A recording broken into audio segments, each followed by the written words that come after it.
Well, hello and welcome to The Apostate and His Wife. I'm the apostate. My name is Vern. And I'm Shauna. I'm his wife. Thanks for joining us today. So today we were talking about our progress, my progress as an ex-JW coming out. Mhm. Now, I just didn't walk out and start progressing. It seemed like I walked out and just had to run for a while. I don't know. Okay, could you, if a person was to give advice to the outside world, and the outside world is inside, let's say PIMO, and they're online. You see, it's a different world now. So you're inside your PIMO, so you go online and you can undo a lot of stuff while you're still PIMO. So it's a different world. You see, and I ran out because there was really no online support. There was nothing. So I just left and hope for the best.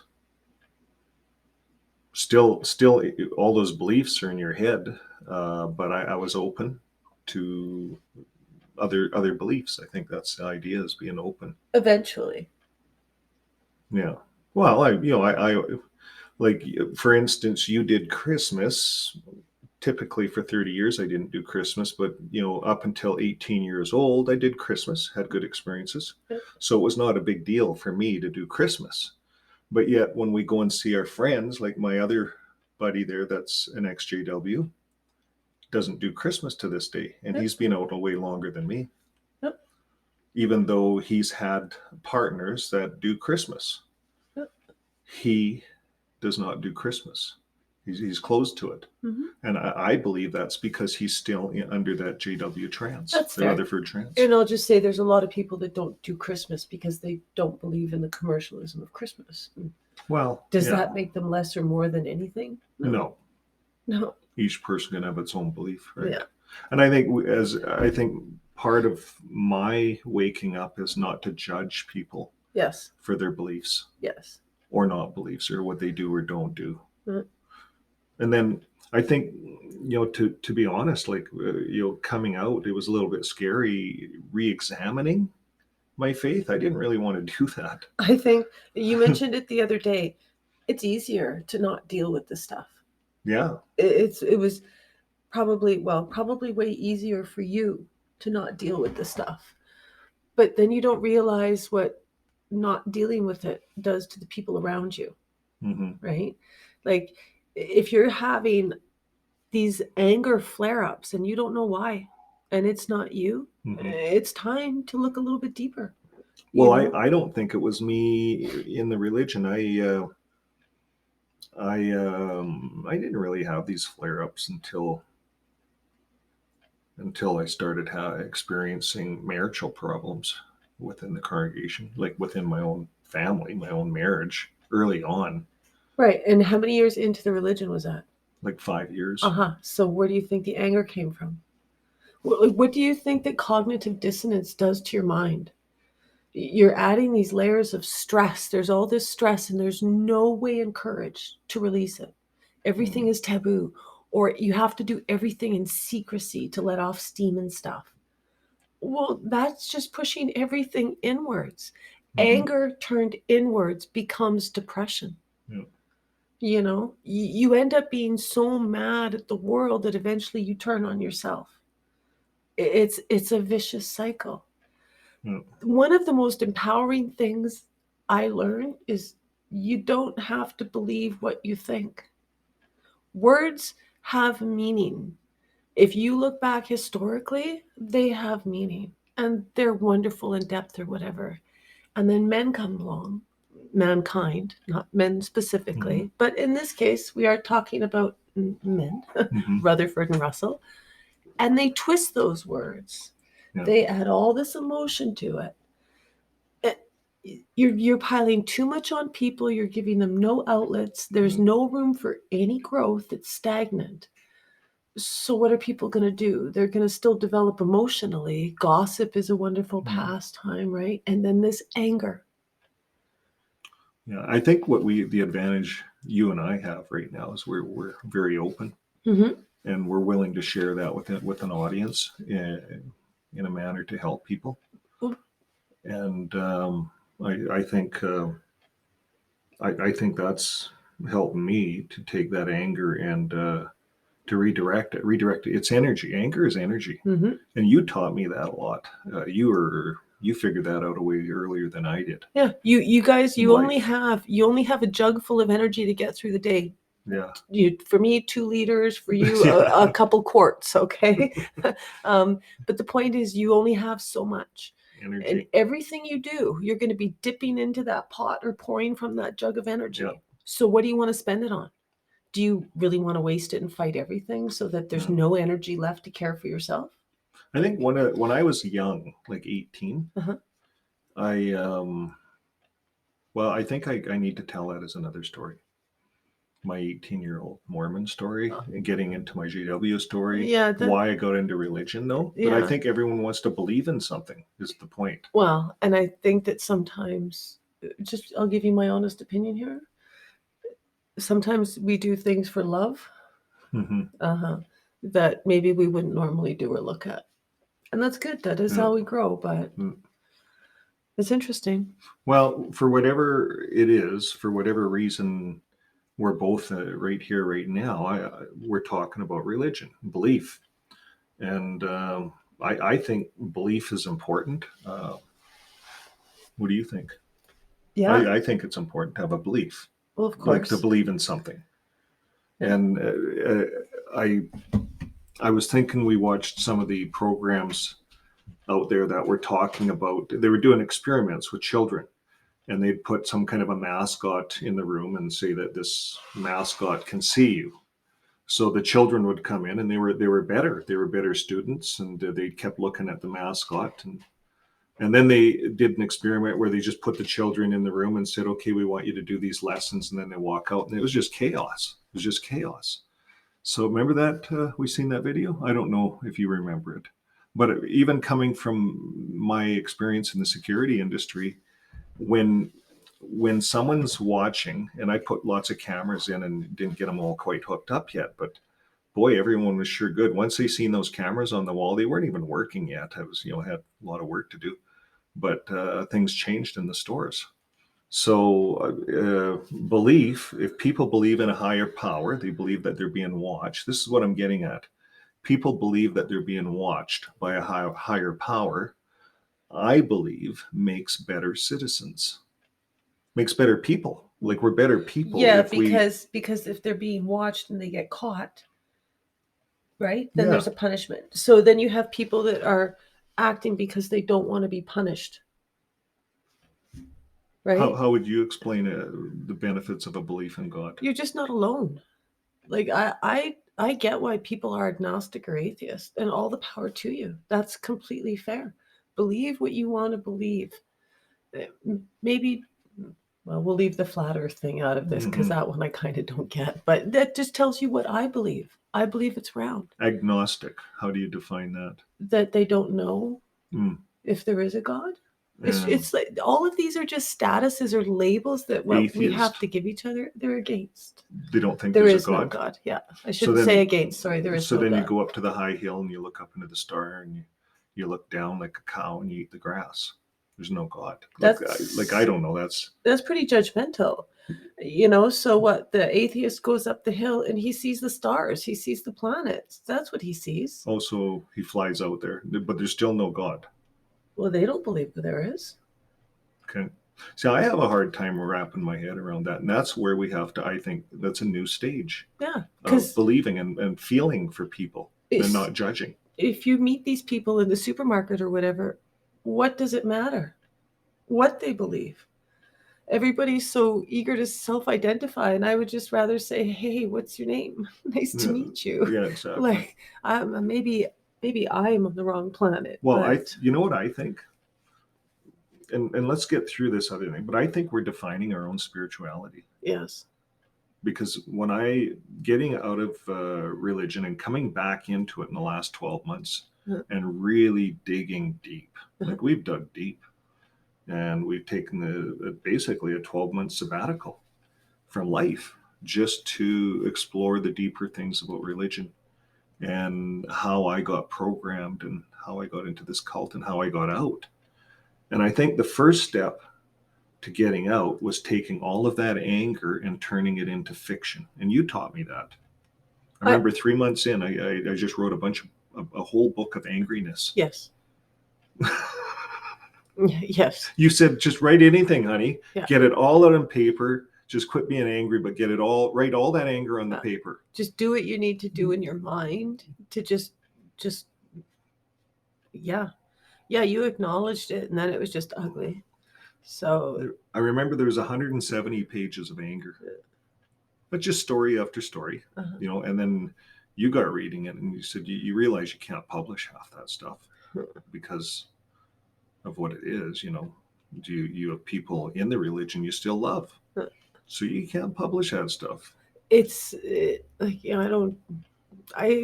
it's a choice. Sorry. It's a choice. Mm-hmm. It's a choice to stay in, and it's a choice to leave. And there's consequences for both. But you don't stay in a bad relationship, people, because it's easier to. It's true. Messes with your mind. Eventually you have to step up and go, okay, you know what? And like what I discovered through this is accepting the fact that it was a cult. Mm-hmm. That honestly, all religions are cults. Yes. Look at the definition of that the made word. It easier. Let's not be afraid of these words. Yeah. Like enough. Or apostate. Exactly. I am an apostate Roman Catholic. I'm an apostate. I'm not JW, evil. I proud. really don't care who says what. I think there's going to come a time where everyone's going to say, I'm an apostate JW and I'm proud. Everybody is apostate something, because even if you are in the JW religion, then you are apostate everything else. You are against those other religions. Yeah. I would have to double check actually the meaning to see if you have to have practiced it first, but I don't believe so. You are just against it. Yeah, apostate. You don't believe in this. They called that heresy back in the day when the church would bring you up on charges. Yeah. So the point is, just because somebody defines you as such doesn't make it so. Now, let's get back to the belief. I think, and I am agreeing with you now, I'm thinking about this. So if an atheist goes to the hill, the cow's eating the grass, the person that believes in God goes up there, looks into the sky. Like for me, I look beyond the stars and I think, well, God's beyond that because God made all of that. And God made everything, and it's all like a precise time clock. Everything's moving in circles, gravity. It's just a miracle. It's one big miracle to be a part of it and to be in it and not to know what's next. Like to me, this is just the imagination going wild. That's what I like about the God part of it. So to me, if I was atheist or agnostic, I could very well march my butt up to the top of that hill, watch the cow eating the grass, and still be grateful for the milk that it gives or meat potentially. Like there's life that happens all around you, and I can be just as grateful and just as thankful to be there in that moment. So what's the difference? I got a new idea for a new religion. What if we need both? What if we need atheists and of course, people that look in the sky beyond? Of course. Like both types. Yeah, it's called tolerance. What if that balances things? Because I agree, you need the milk from the cow. We need the realism. We need to know if a meteor is coming at the Earth, and we need guys like Elon Musk and those guys to get up to Mars and figure out what's next. I don't know. I think we need everything that's going on right now, and it gives balance. Like I know in the JW world I came out of, it was unbalanced. I was missing everything, missing the present. It's very fear-based, so you end up thinking. So I want to get back to the step one. Anger, all that anger. So when I came out of the religion, I started learning and digging deep and figuring out what they used for trickery, like the word truth, and how they took ownership of it and made it so that these 8 men or 10 men now are like Jesus. You got to go through them to get salvation. And then I'm watching some of the stuff where they're even now closing the gates to heaven. Like one of the videos I watched the other day, Fred Franz's brother, made some big statement, closed the gates to heaven. I didn't know they did that. I was a JW. Didn't know that. But anyways, they have some weird stuff. I think I've learned more about this cult I was in now than I've ever known. Once you're in it, you just don't. It's like a frog in water, boiling water. You don't feel it.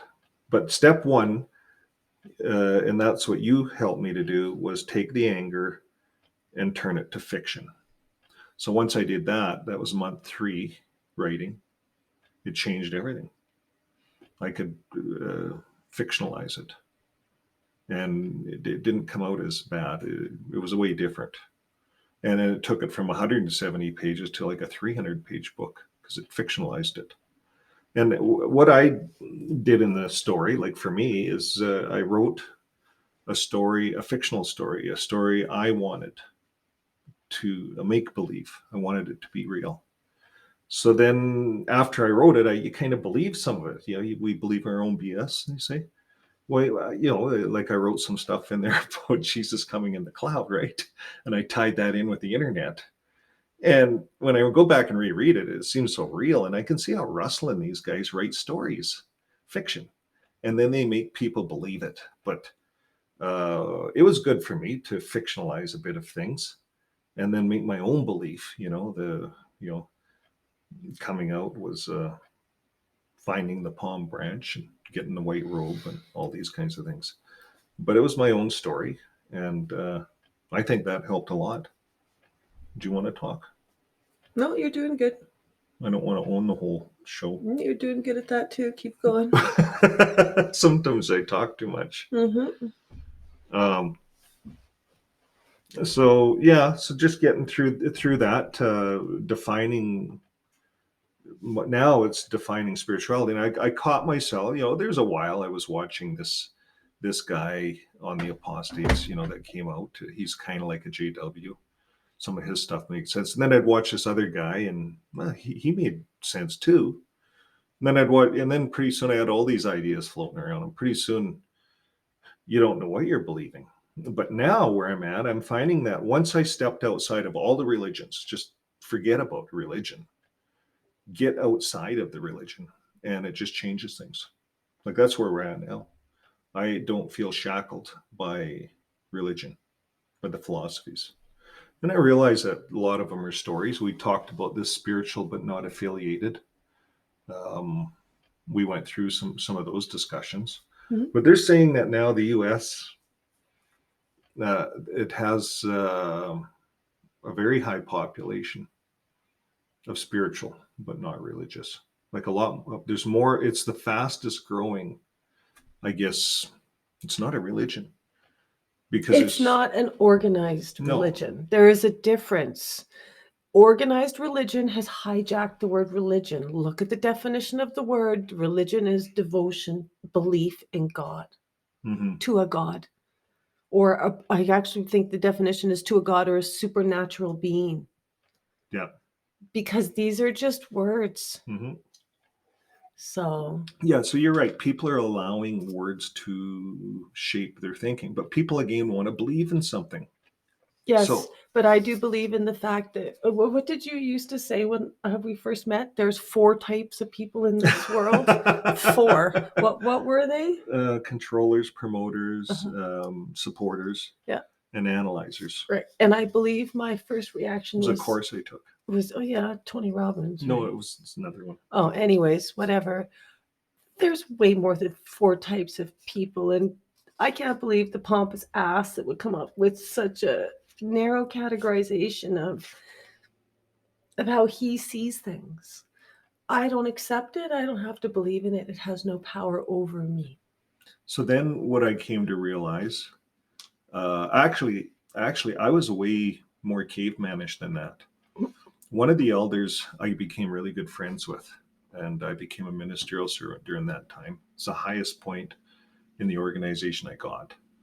And I lost it all shortly after. But anyways, when I started looking at Tony Robbins stuff, I lost it all. But this elder told me, he says, Vern, he says, there's 3 types of people in this world. He says, there's those that get up in the morning and wait for things to happen. There's those that get up in the morning and make things happen. And then there's those that get up in the morning and ask, what happened? Yeah, I forget who he's quoting here, but that's a quote. And he says to me, he says, which one do you want to be, Vern? Yeah. Do you want to just be a tail follower, or do you want to get out and make things happen, be a pioneer, be a ministerial servant, make things happen? And that was his big pitch. So then I graduated, went and took a course after that, and learned that no, there's 4 types. There's controllers, promoters, supporters, and analyzers, and they all have a purpose. You need a secretary in the congregation's the analyzer, right? The promoters are your pioneers, are out spreading the good news. And the supporters, well, they're the rest of the congregation supporting, cheering you on. Yeah, good go. And then there's the controllers. Well, those are the presiding overseers. You need those. You need guys that take the lead. So those are the 4 types of people. And that made sense. Then when I left the Jehovah's Witness religion and just started exploring, I realized that there's 365 types of people. Plus. Well, plus that one leap year. So we're all identified by the stars that we're born under. And that's a whole nother this discussion. Is your belief, exactly. It doesn't make it so. So I guess what you're saying is if there's 8 billion or 8 billion people on the earth, there's 8 billion types of people.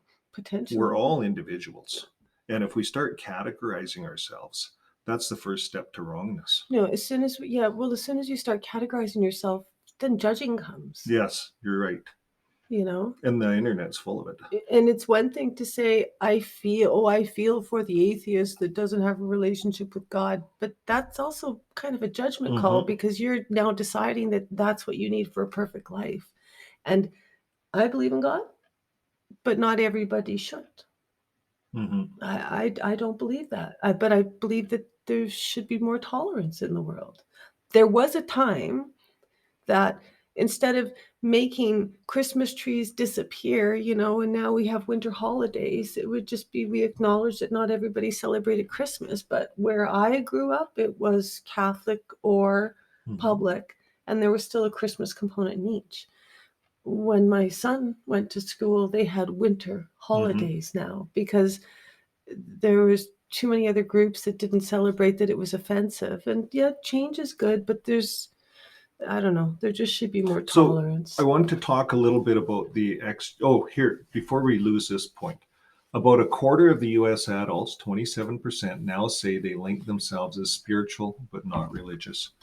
And you know how the Jehovah's Witness religion is shrinking? Well, this is up 8 percentage points in 5 years, according to this Pew Research Center survey. And that was conducted in 2017. So I could just imagine, that was just before the virus. Now, these stats, I bet you when I read some stats where we're now over 30%, well over 30% of the earth now. And that's more recent stats. But people are outside of religion now. And I think all over the earth, it's the fastest growing movement on the earth right now. And I think on the earth right now, everyone's waking up. Everyone's waking up, realizing that religion was controlling them. Religion was leading them to war. Because, and even I was glad to see on our Ex-Jehovah channel, some of the other creators were putting out videos on love. Let's just go back to that old-fashioned golden rule: love your neighbor, neighborhood love, and treat the earth like a person. Let's not be afraid to talk about some of the other spiritualities out there where they treat the Mother Earth like a person. She's a breathing person, and then we don't hurt her, and it saves the earth for the next generation. We're kinder, I think, if we start thinking like that. And I think love is this, like the other creator said, love nails it. There's not a lot more, and you can't make money off it. That's the thing. And you can't control people off it. That's the thing. So that's why they've invented religion. Yeah. Organized religions. Right. Yeah. I just one tidbit. I don't want to shut that down. We're watching a program here from Tel Aviv. And what I enjoyed about opening my mind up to watching some of these university people that understand the Bible is we never had that chance as a Jehovah's Witness. I spent 30 years thinking I was a minister of some form. but really I had no knowledge, nothing. And that watching that program just confirmed my belief that there was transitions. Paul did certain things to organize the religion, and then along came the missing link was Constantine. And Constantine had an army that was losing battles, and the strongest people out there were the Christians. They were the martyrs. They'd die right to their death. They would just martyr themselves, the Christians. And he thought, well, if I can get my men like that. And so he wakes up in the morning, has a dream, paints all these red crosses on their shields and says, I had this dream, and it's about the Christians. And they all became Christian, and they started winning wars. And because they used to run, the army, the oncoming army would be big, and they'd run. Constantine was losing armies. So now they were dying to their death because they were dying for God. They were Christian. They were dying to their death, hey? Well, that's like extra dramatic. But anyways, you get the point. Mm-hmm. So that's where it came. I don't know how much of this is invented. It's all invented. Yeah. I'm sorry. So wipe that all out, and Jesus really talked about love your neighbor. Hey guys, he went in and turned the tables of the money tables over in the organized religion of his day. And he says, guys, just start loving one another. That's really, and that's, I think, if I was to say whether I was atheist or what, I'd like to say that I have a belief in Jesus. I liked his personality. I like that turn over the money table part of him too. That part of him that no one really talks about. It takes a lot of strength to be an apostate. We're turning over money tables. Think of it that way. We're being Christ-like. No, I'm just kidding. Yeah, he just got the death look for sure. We don't want to be too high on ourselves, do we? No, because you know what? Really, if you're that high, it's a lot farther to fall. I know. Like, temper yourselves. Temperance. Tolerance. That's why I have a good wife. This is why these are virtues. And to all the guys out there, we think we know it all. We start listening to, I'm not saying we're all a match. I'm not going to say that, but you and I are a match. And when I listen to you, things go a lot better. Exactly. So anyways. See, there is hope, women. After 12 years, look at us work together. Yeah. Oh, no, we're having a lot of fun with this. Mm-hmm. And it's leading us to even look at our current life and make changes. So that's what we're doing. Anything else you want to talk about in this episode? Nope, we're good. Yeah, I like the idea of being spiritual and not being locked and shackled down by all these religious people. Organized religions. Yeah, I think it's a thing of the past. Yeah. I'm not going to beat it. And if a person's going that way, good on them. Show me the scripture in the Bible that says thou is too dumbest to read the Bible, so you have to get a translator. Yeah, exactly. Where is that scripture? You show me the JW Bible somewhere. You show me that scripture, and okay. Matthew 24:45, the faithful slave. What is that? It doesn't say. It doesn't say that. I want to see those words and not. The evil slave is talked about. Okay. All right, we're good for now. Okay, well, we're going to sign out, and we hope you enjoyed the journey. Sometimes it's a bumpy road, but most of the time it's a smooth road. It's getting smoother. How would you close down this conversation?